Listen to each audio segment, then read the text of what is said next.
The blade of the guillotine hummed a low, hungry tune, a sliver of moonlight tracing its edge.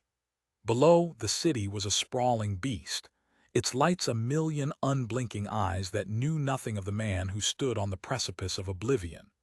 His name was Elias, and the sweat on his brow was not from the cold night air, but from the chilling realization that the life he had so meticulously built was a fortress of sand, and the tide was coming in.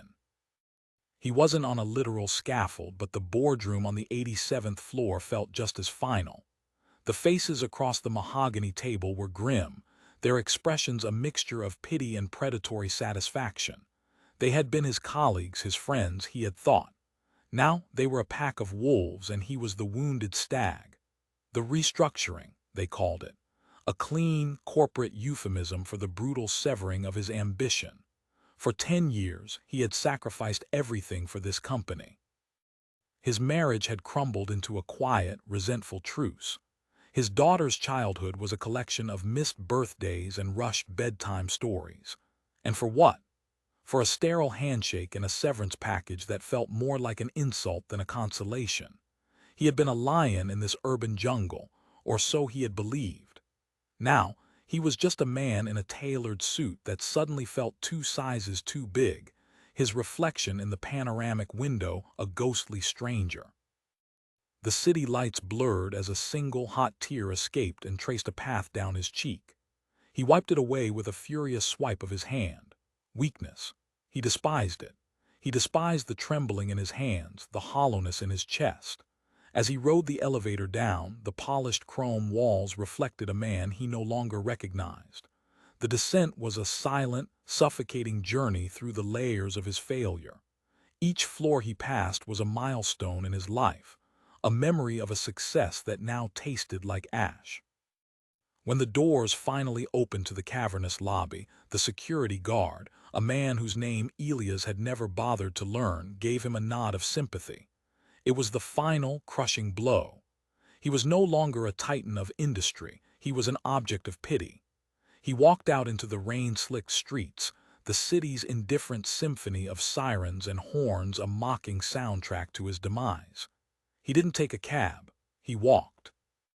He walked for hours, the cold rain soaking through his expensive suit, a futile attempt to wash away the shame. He found himself in a part of the city he had always avoided, a place where the shadows clung to the graffiti-scarred walls and the air hung heavy with the scent of despair. He saw them then, the other broken men. Men with haunted eyes and slumped shoulders, their dreams drowned in cheap liquor and faded hopes. He saw his future in their faces, and a primal fear, cold and sharp, pierced through his self-pity. He would not become one of them. He would not let the world break him.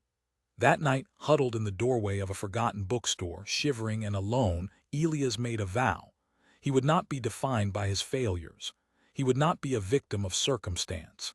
He would rebuild himself, not from the outside in, with the trappings of success, but from the inside out, with the unyielding steel of discipline. He would forge a flame so fierce that the shadows of his past would have no choice but to bow before it. The journey would be brutal. It would demand more of him than he had ever given. It would strip him of his ego, his pride, and his illusions. But in the desolate landscape of his ruin, a single defiant thought took root. This was not an ending. This was a beginning. The first step was to dismantle the man he had been. He sold the luxury apartment with its panoramic views of a life he no longer wanted. He sold the expensive car, the designer suits, the trappings of a hollow success. He moved into a small, sparsely furnished room in a part of town where the rents were cheap, and the dreams were even cheaper. He stripped his life down to the bare essentials, a monk in a concrete monastery. He had built his identity on the shifting sands of external validation. Now he would build it on the bedrock of self-mastery. The mornings began before the sun in the cold, unforgiving darkness. While the city slept, Elias was at war.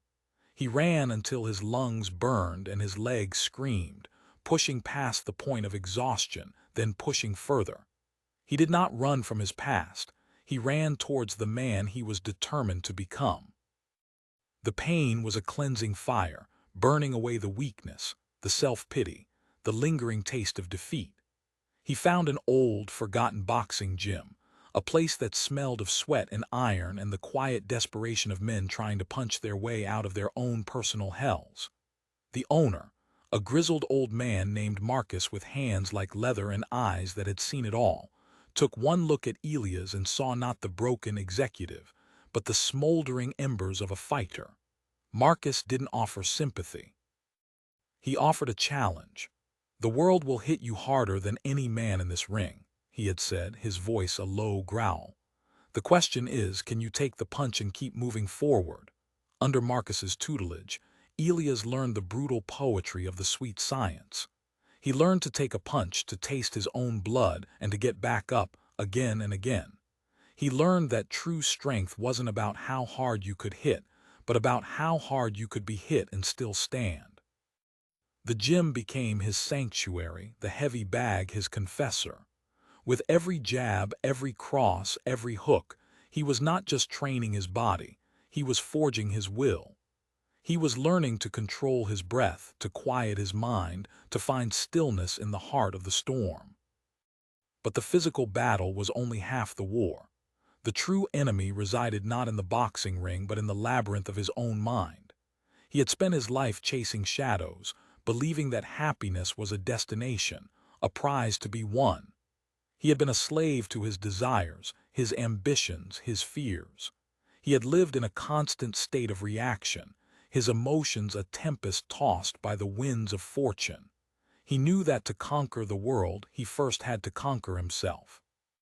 He turned to the ancient Stoics, the forgotten masters of the human mind. He devoured the works of Marcus Aurelius, Seneca, and Epictetus, their words a balm to his wounded soul. He learned that he could not control the events of his life, but he could control his response to them. He learned that true freedom was not the absence of obstacles, but the ability to choose his own path in spite of them.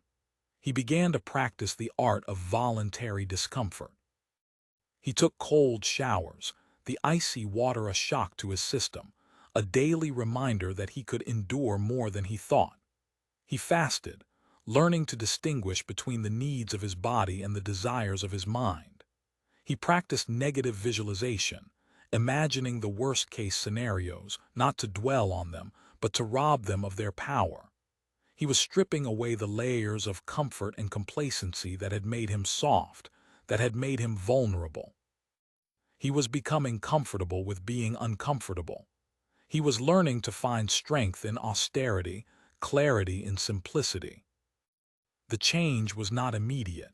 It was a slow, arduous process, a daily battle against the ingrained habits of a lifetime. There were days when the old Elias would resurface, the voice of doubt and despair whispering in his ear. There were days when the loneliness was a physical ache, a phantom limb of a life that was no more. But with each small victory, each moment of chosen discipline over inherited weakness, the flame within him grew stronger. He started to notice a shift, not in the world around him, but in his perception of it. The city that had once been a monument to his failure was now a canvas for his rebirth. The faces of the strangers on the street were no longer a reflection of his own isolation, but a reminder of the shared human struggle. He began to see the world not as a source of his suffering, but as a training ground for his character. He took a job that was far beneath his former station, a manual labor job that paid him just enough to survive. The work was hard, the hours long, the pay a fraction of what he had once earned. But for the first time in his life, he found a quiet satisfaction in the honesty of physical labor. He was no longer a man of abstract ideas and digital spreadsheets. He was a man who worked with his hands, who could see the tangible results of his efforts at the end of each day. He learned the names of his coworkers, men from all walks of life, men who had faced their own share of hardship and adversity. He listened to their stories, and in their resilience he found a new kind of inspiration. He was no longer Elias, the fallen executive.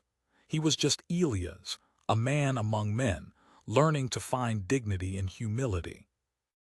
He reconnected with his daughter, not with expensive gifts and grand gestures, but with the quiet currency of his time and attention. He met her for walks in the park, for cheap coffee at a local diner. He listened to her, really listened for the first time. He told her about his failures, not with shame, but with a newfound sense of honesty. He wanted her to know that it was okay to fall, that true strength was not in never failing, but in always getting back up. He saw a flicker of the man he was becoming in her eyes, a reflection of a strength he had not known he possessed. He was no longer a father in title only. He was a father in practice, building a new foundation for their relationship, one brick of trust at a time. The shadows of his past still lingered, but they no longer held the same power over him. He had learned to face them, to acknowledge them, to understand that they were a part of his story, but they did not have to be the defining chapter. He had learned that true power was not the ability to control the world, but the ability to control himself. He had learned that discipline was not a punishment, but a gift, a tool with which he could sculpt his own destiny. He was no longer a man adrift in a sea of circumstance. He was the captain of his own soul, the master of his own fate. He had walked through the fire of his own making, and he had emerged not burned but forged. He was a man who had lost everything, only to find that in the emptiness he had found something far more valuable, himself. The flame within him was no longer a flicker, but a steady, burning fire, a light that could not be extinguished. The shadows had not disappeared, but they had learned to bow. The journey from the ashes of his former life was not a linear ascent. It was a series of falls and rises, a relentless cycle of breaking and remaking. There were moments of profound doubt, nights where the ghost of his past sat at the edge of his bed, whispering insidious lies of inadequacy. The man in the mirror was still a stranger at times, his eyes holding a weariness that spoke of battles fought in the silent chambers of his own mind. He had to learn to be his own ally, his own source of encouragement. He began a new ritual, one that was both simple and profound. Each morning, as he faced his reflection, he would not see the failures or the scars. Instead, he would look into his own eyes and speak a single, powerful truth. I am not what happened to me. I am what I choose to become. It was a declaration of war against the victimhood that had once consumed him. It was an affirmation of his agency, his power to shape his own reality. He carried this mantra with him throughout the day, a silent anchor in the turbulent waters of his new life. At the construction site, where his hands were calloused and his muscles ached, he would repeat it to himself as he hoisted another bag of cement. In the crowded subway, surrounded by the faceless masses, he would feel its resonance within him, a shield against the anonymity of the city. He was not just surviving. He was actively creating a new identity, one that was not defined by wealth or status, but by an unwavering commitment to his own growth. His relationship with Marcus, the old boxing coach, deepened. It transcended the simple dynamic of trainer and student. Marcus became a mentor, a guide through the treacherous terrain of self-discovery. He didn't offer easy answers or comforting platitudes. He offered something far more valuable, a relentless demand for excellence. "You think you're tired," he would bark, as Elias struggled to catch his breath after a grueling round on the heavy bag. "Tired is a luxury you can't afford. You think you're in pain. Pain is just weakness leaving the body." Marcus's words were harsh, but they were not cruel. They were the words of a man who understood that true growth only happens at the edge of one's limits. He was teaching Elias to embrace the struggle, to find a strange kind of beauty in the fight. He was teaching him that the greatest victories are not won against an opponent in the ring, but against the opponent within. One evening, after a particularly brutal sparring session, as Elias sat on the edge of the ring, nursing a split lip and a bruised ego, Marcus sat down beside him. For a long time they sat in silence, the only sound the rhythmic creak of the old gym. Then Marcus spoke, his voice softer than Elias had ever heard it. "I was like you once," he said, his gaze fixed on some distant point in the past. "I had it all. The money, the fame, the championship belt. And I lost it all. Not in the ring, but in here," he said, tapping his temple. "I let my demons get the best of me. I let the world tell me who I was, and I believed it." He turned to Elias, his eyes clear and steady. "Don't ever let anyone, not even yourself, tell you who you are.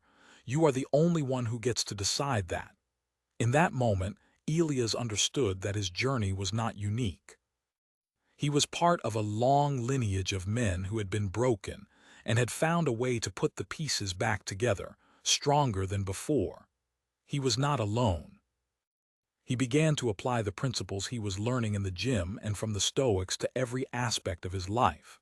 He approached his job at the construction site with the same focus and intensity as he approached his training. He saw each task, no matter how menial, as an opportunity to practice mindfulness, to be present in the moment. He learned to find a sense of pride in a well-laid brick, a smoothly plastered wall. He was not just building a structure, he was building his character. He started to eat with intention, not just to satisfy his hunger, but to fuel his body for the demands he was placing on it. He cut out the processed foods, the sugary drinks, the empty calories that had been a staple of his former life. He learned to cook for himself, simple, nutritious meals that were a testament to his newfound respect for his own well-being. He was learning that discipline was not about deprivation, but about making conscious choices that aligned with his values. He was learning to be the master of his own appetites, not a slave to them. His mind, once a chaotic storm of anxiety and regret, began to quiet. He started a daily practice of meditation, sitting in silence for just 10 minutes each morning, observing his thoughts without judgment.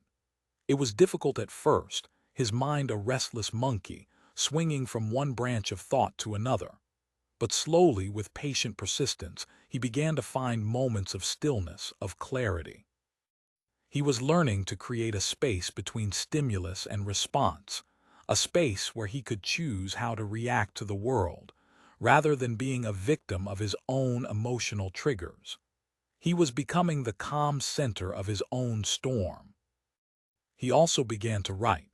Each night before he went to sleep, he would fill a page in a simple notebook with his thoughts, his struggles, his small victories. It was a way of externalizing his inner world, of bringing order to the chaos. He wrote about his fears, his hopes, his dreams. He wrote about the man he had been and the man he was becoming. The journal became a mirror, reflecting his progress, reminding him of how far he had come.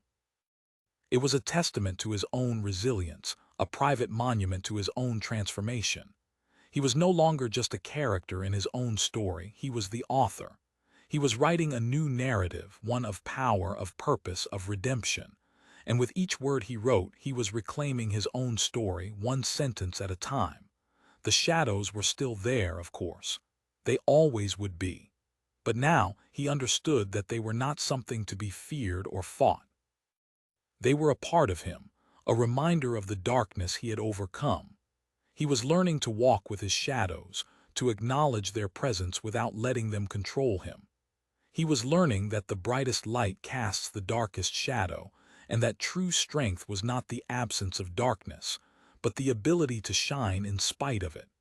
He was becoming a man who was not afraid of the dark, for he had learned to carry his own light.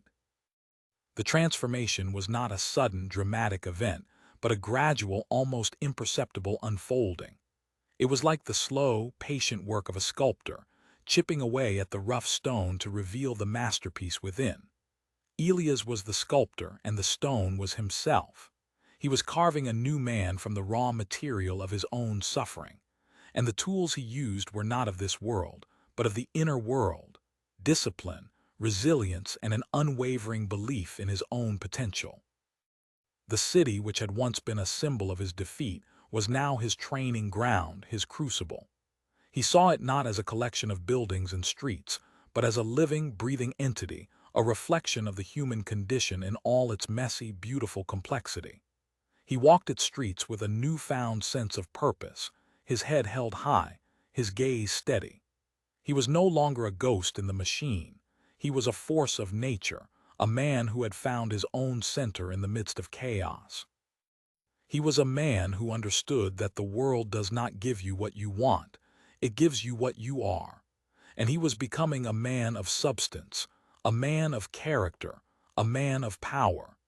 He was becoming the disciplined flame, and the shadows were beginning to understand their place. The change in Elias was not something that could be measured in dollars or accolades. It was a change in his very essence, in the way he carried himself, in the light that now shone in his eyes. He had once been a man who commanded respect through fear and intimidation.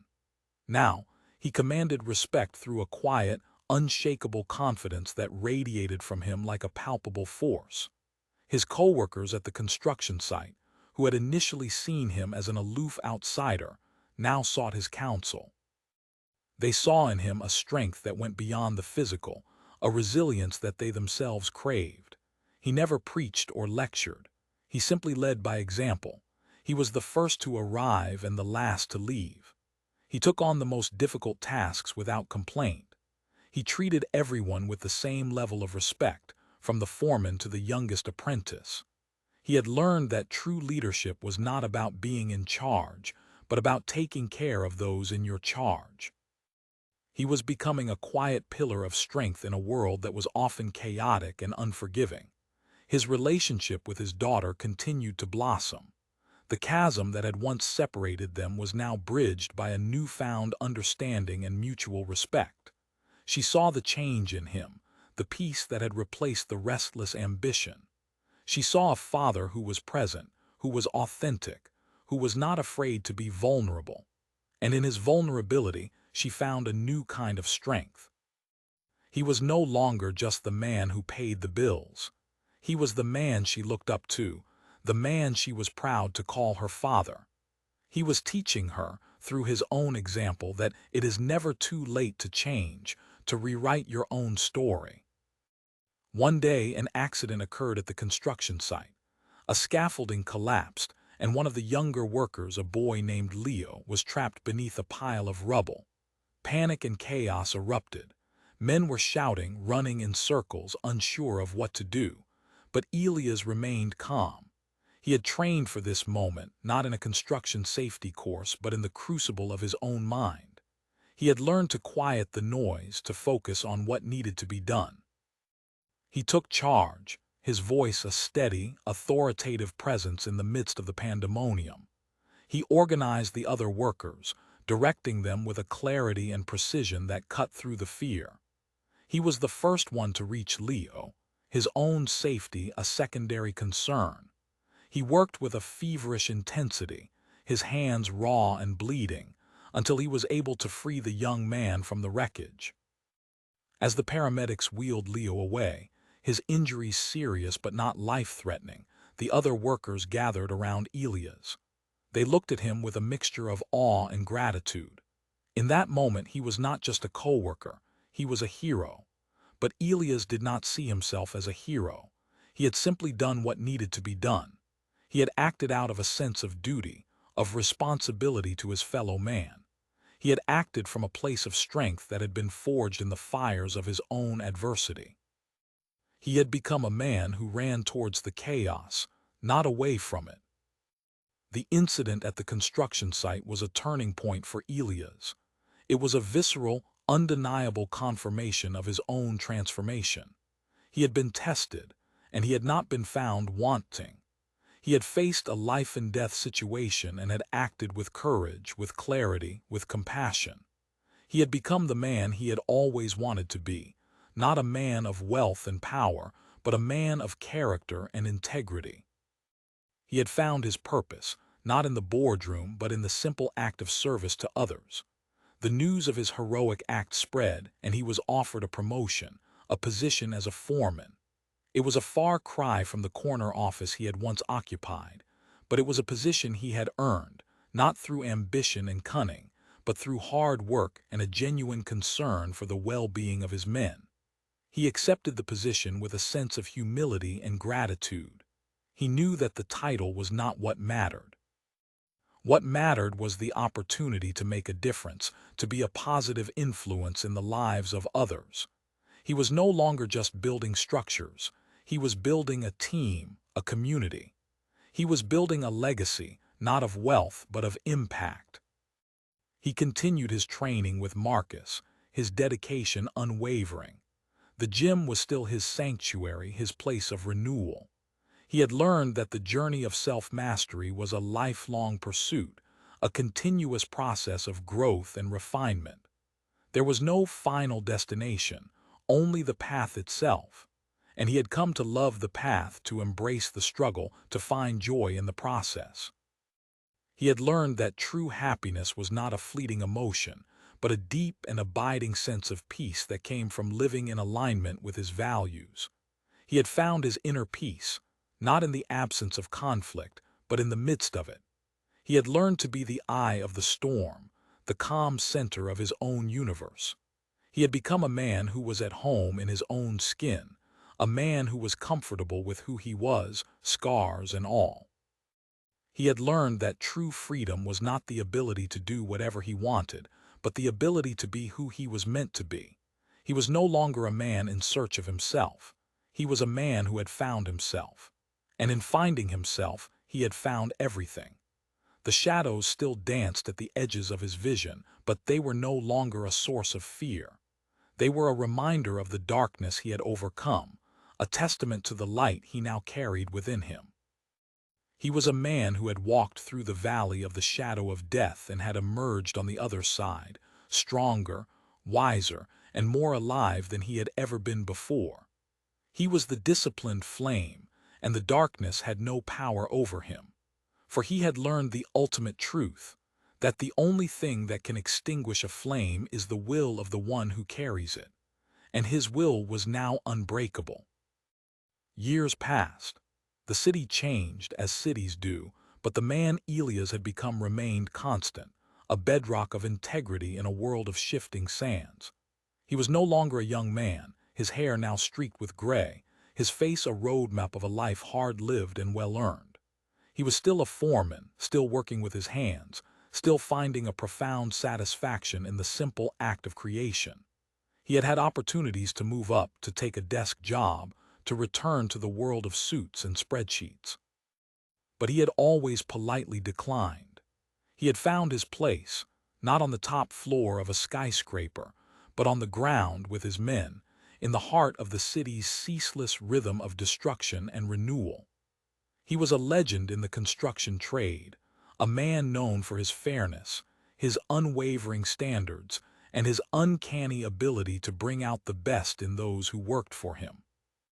He was a mentor to countless young men, teaching them not just the skills of the trade but the principles of a life well lived. He taught them about discipline, about resilience, about the importance of character. He taught them that true strength was not about how much you could lift, but about how much you could carry. He was a father figure to many, a quiet, steady presence in a world that was often fatherless. He never spoke of his past, of the man he had once been. He didn't need to. His life was his testament, his actions his sermon. His daughter was now a young woman, a bright, compassionate soul who had inherited her father's strength of character. She was a doctor, working in a clinic in one of the city's poorest neighborhoods, a place where hope was a scarce commodity. She had chosen a life of service, a life of purpose, and Elias could not have been more proud. They were still close, their bond forged in the fires of his transformation. They still met for walks in the park, for coffee at the same cheap diner. They spoke of life, of love, of the challenges and the triumphs. And in her eyes he still saw the reflection of the man he had become, a reflection that filled him with a quiet, profound sense of gratitude. One day, a young, ambitious journalist came to the construction site.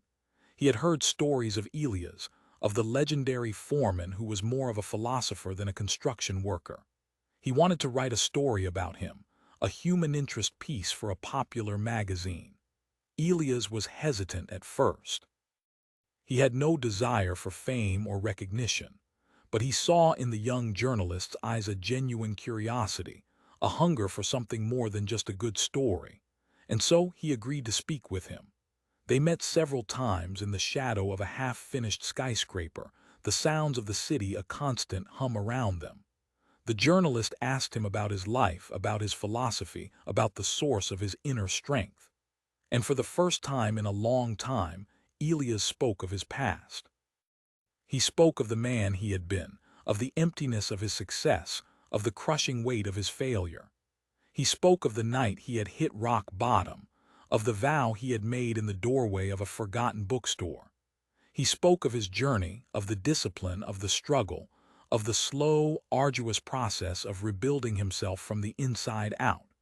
He spoke of the Stoics, of Marcus, of the lessons he had learned in the gym and on the construction site. He spoke of the flame within him, the flame that had burned away the weakness and the fear, the flame that had illuminated his path in the darkness. The journalist listened, mesmerized. He had come looking for a story, but he had found something more.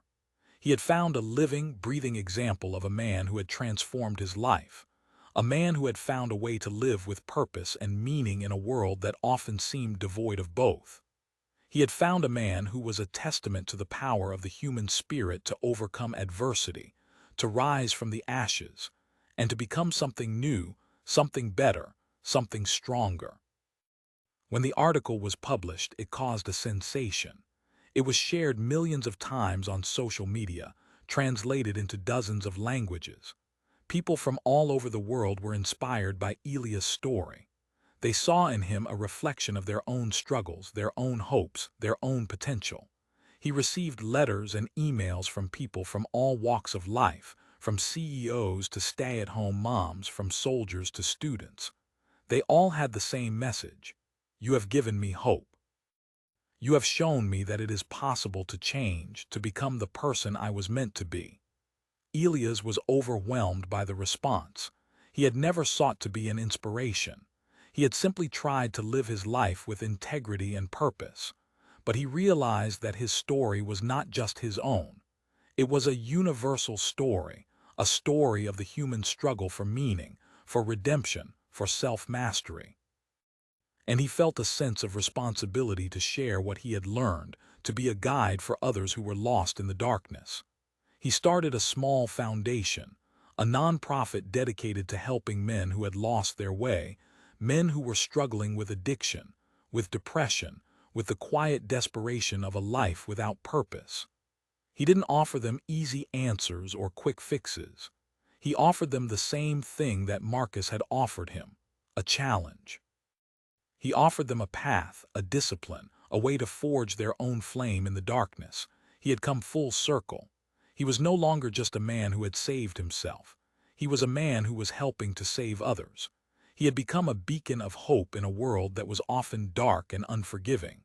He was a living testament to the power of a single, disciplined life to make a difference, to change the world one man at a time. The shadows were still there, of course. They always would be. But now they were not just his own shadows. They were the shadows of the men he was helping to lead into the light. And his flame, the disciplined flame that he had so carefully nurtured within himself, was now a torch, a beacon, a bonfire that was visible for miles around. And in its light, the shadows had no choice but to bow.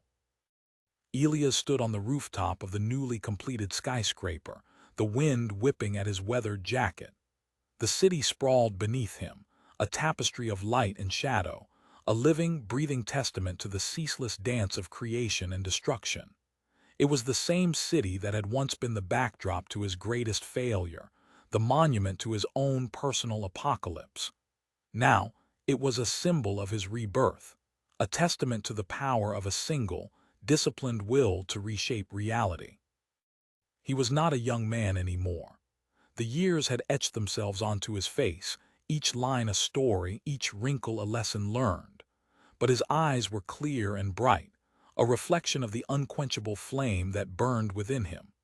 He had built this city, not just with steel and concrete, but with the sweat and blood of his own transformation. He had built himself from the ground up, a skyscraper of a man, his foundations rooted in the bedrock of self-mastery. He thought of the men he had helped, the lives he had touched. He thought of his daughter, of the legacy of strength and character he would leave behind. He had not sought fame or fortune. He had sought something far more valuable, a life of purpose, of meaning, of impact. And he had found it not in the corner office, but in the heart of the human struggle. He had found it in the simple, profound act of becoming the man he was meant to be. He looked out at the horizon, at the first faint blush of dawn. A new day was coming, a new set of challenges, a new opportunity to live with purpose and intention. He was ready. He had been forged in the fire, and he was not afraid of the heat. He was a man who had learned to walk with his shadows, a man who had learned to carry his own light. He was the disciplined flame, and he would burn brightly until his last breath. And he knew, with a certainty that resonated in the very core of his being, that his light would not be extinguished. It would live on in the hearts and minds of those he had inspired, a ripple of hope in the vast ocean of human experience. He had not just changed his own life. He had changed the world, one small, disciplined act at a time. And that, he knew, was a legacy worth leaving. The sun rose, casting a golden glow over the city, and Elias smiled. It was a good day to be alive. It was a good day to be a man. It was a good day to be the disciplined flame. And so, as you stand at your own crossroads, as you face your own shadows, I ask you this: what will you do? Will you let the darkness consume you? Will you let the world tell you who you are? Or will you, like Elias, make a vow to yourself, a promise to become the person you were meant to be? The path will not be easy. It will demand everything of you. It will strip you of your illusions, your excuses, your weaknesses. But I promise you this: on the other side of the struggle, on the other side of the pain, you will find a strength you never knew you possessed. You will find a peace that surpasses all understanding. You will find yourself. So I challenge you right now, in this moment, to make a choice. Choose discipline over despair. Choose courage over comfort. Choose to be the author of your own story, the master of your own fate. The flame is within you. It is waiting to be kindled. It is waiting to burn away the old you and forge a you that is stronger, wiser, and more powerful than you can possibly imagine. The shadows are waiting. The world is waiting. What are you waiting for? Let the flame burn. Let the shadows bow. And let your life be a testament to the power of a single, disciplined will to change the world. The journey begins now. Take the first step, and then the next, and then the next, and never ever look back. Your destiny is not a matter of chance. It is a matter of choice. Choose wisely. Choose bravely. Choose to be the disciplined flame, and let your light shine for all the world to see. Now I want you to do something for me. I want you to go down to the comments section and type the words "I am the flame." It's not just a comment, it's a declaration. It's a promise to yourself. It's a commitment to your own transformation. When you write those words, you are joining a community of like-minded individuals, a tribe of warriors who are all on the same path, the path of self-mastery. You are not alone on this journey. We are all in this together. And if you want to continue this journey with me, if you want to learn more about how to forge your own disciplined flame, then make sure you subscribe to this channel and turn on notifications. Because what we have started here today is just the beginning. The next chapter is coming, and you don't want to miss it. Until then, stay strong, stay disciplined, and never let your flame go out. The world needs your light. Go out there and shine.